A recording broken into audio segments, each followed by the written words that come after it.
what are some of the like upfront costs associated with starting out breeding hognose snakes? And for example, like the racks, the bedding, the mice, things like that, especially when you first started out, John. When I first started out, I think a rack is something that a lot of people don't think about when they first start. I've seen some keepers be successful with just keeping hognose snakes in Rubbermaid containers on a shelf. But if you want to have consistent results, a rack is one of the best things that you can invest in. For me, my initial first racks, I got some vision racks that held the 32 quart and 15 quart tubs from Target. I want to say they're the 1565 and 1566 tubs. They're the ones with purple handles from Target, but probably the best investment for myself just starting out. A while ago, I want to say they were like 350 bucks for a rack, and I think that's probably the most important thing that someone can get if they're thinking about breeding hognose snakes. As far as bedding goes, aspen.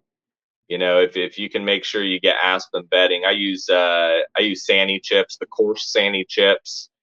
Um, Getting your bedding locked in that really works well for you, I think is very, very beneficial as well. Okay. And what about like mice? What you feed them? That's also important. Where do you get your mice? Yeah, getting mice. I think it's important to get them from a very good source. I've had a lot of success from Perfect Prey out of Florida. They put a really good product together. Big Cheese out of Texas. They put a real nice mouse out as well. It's really economical. Perfect Prey can be a little bit more expensive than the average mouse, but their quality is there. And I think that's a very important thing to put into consideration when you're thinking about breeding and taking care of these animals. You can get mice for really cheap from a bunch of different vendors, but if you're gonna be breeding and want your snakes to be healthy, you need to make sure that you get them from a good source. I mean, I think that's a very important thing. If Jermaine, we were to eat, McDonald's every day for the rest of our life, could we survive? Yeah, but we're probably not going to be as healthy as we would if we took care of our bodies and ate the right food. So Big Cheese has worked great for me. They come vacuum sealed on some trays. Then I've currently been working with Lane Labs as well. Uh, they put out a really good mouse. Uh, they they're consistent in size. The quality of their feeders is through the roof, in my opinion. Extremely Yeah, across the board. like I've seen some rodents where you get hoppers and small mice and things like that, and there can be a lot of variation in size. But Lane Labs has got it down. They're very consistent rodents for sure. Okay. And so the good thing about rodents are they're pretty easy to get. Like those companies that you mentioned, you can just order them offline and they'll be at your doorstep in a few days. But going back to the bedding, that can be a little bit more difficult to find. I've had like a lot of people ask me, where do I get my bedding from? I use the same thing that you use, the sandy chips, the coarse grain. And luckily, I live in Florida, so there's like a Replicon almost every month, and that's where I usually get my bedding from. But other than that, I find that that product is kind of hard to come by. So where in particular do you order your bedding?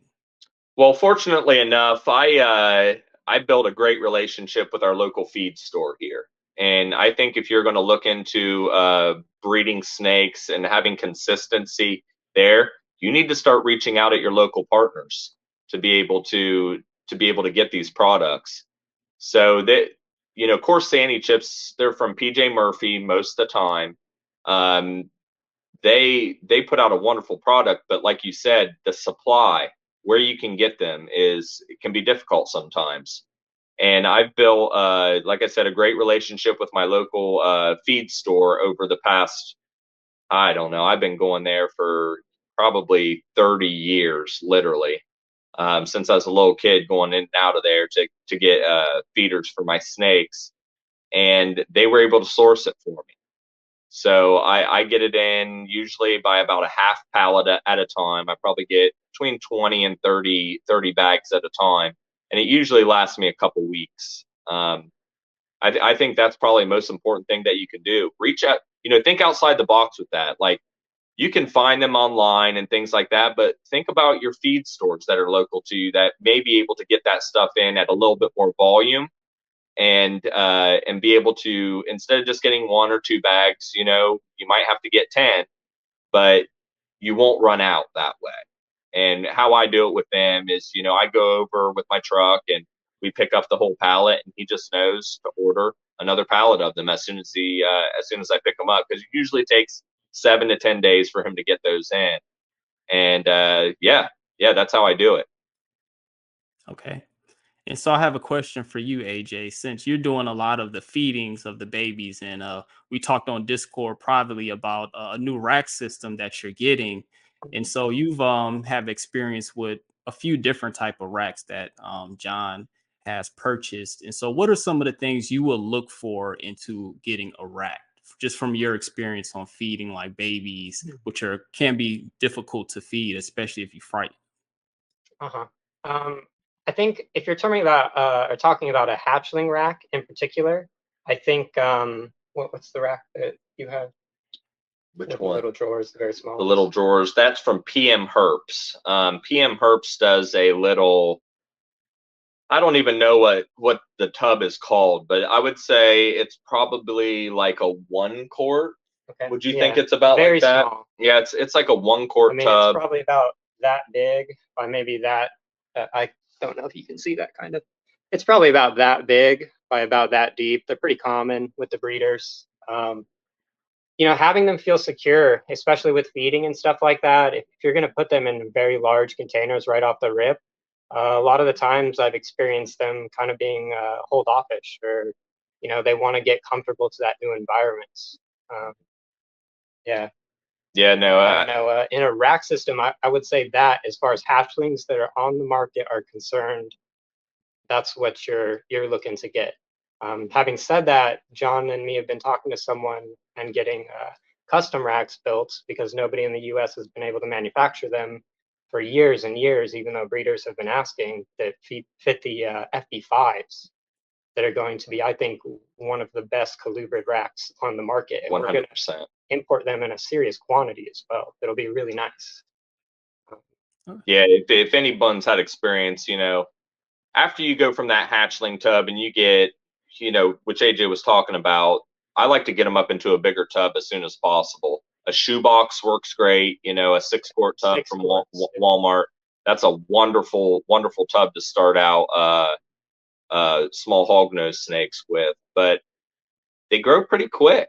Yeah. I don't know with your experience, Jermaine, but I mean, they once they get 10 meals underneath their belt, they can kind of go up into that large pink, small fuzzy size, and they can really start growing. So having that space is very important for them to be able to stretch out and grow a little bit. You don't want to go too big, like you wouldn't want to go into like a 10 series tubs from Freedom Breeder or anything like that, or ARS.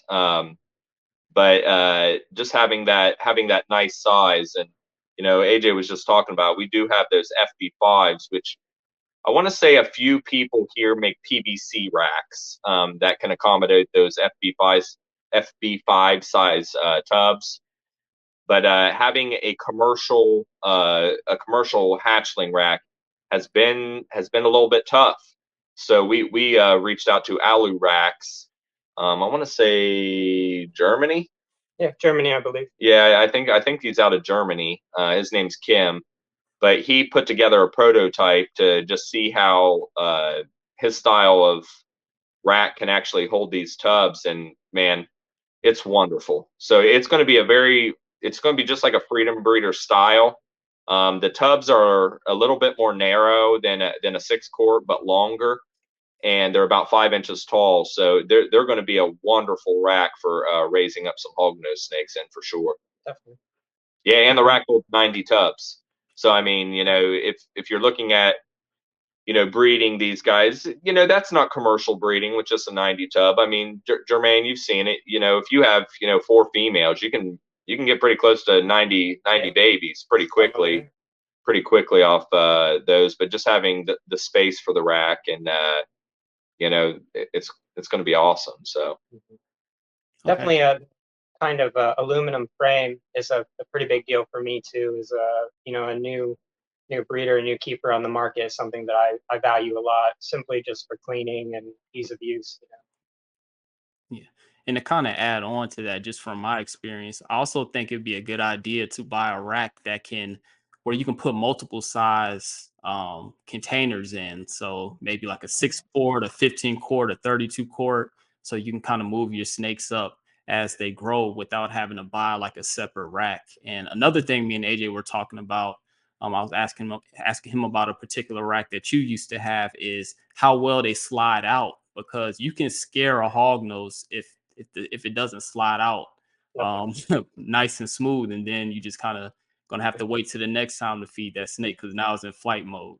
yeah, Yeah, yeah, that new rack that you'd been talking about that we spoke with on the chat rooms or whatnot, Discord, is, I don't know, I think it's great for new people, the pack racks, just because yeah, it gives you the freedom. It's totally modular, you can move up.